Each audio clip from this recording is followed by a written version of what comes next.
Welcome to ACE Online. What property of carbon allows it to form long chain and rings అన్నాడు.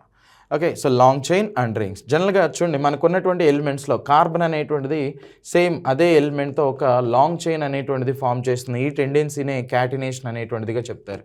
Catenation, okay, catenation. అయితే ఈ కార్బన్కి ఇంకో speciality single బాండ్స్ని కానీ double బాండ్స్ని కానీ triple bonds ఇలాంటి వాటిని ఫామ్ చేస్తున్నాయి.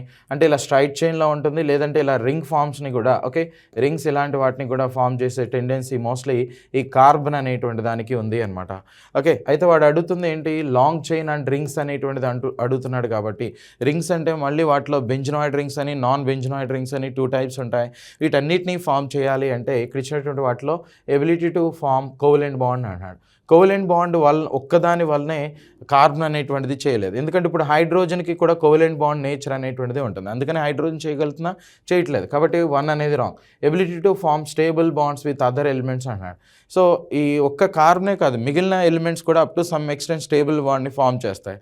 దానివల్లనే ఇలా లాంగ్ చైన్ని రింగ్స్ని ఫామ్ చేస్తుందంటే అది కరెక్ట్ కాదు.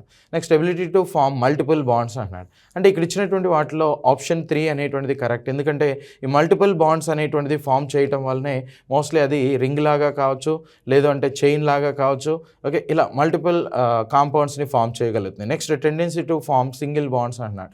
సింగిల్ బాండ్ వల్ల మాత్రమే ఇది ఫామ్ అనేటువంటిది చేయలేదు. సో కాబట్టి గైస్ ఆప్షన్ 3 అనేటువంటిది రైట్ ఆన్సర్.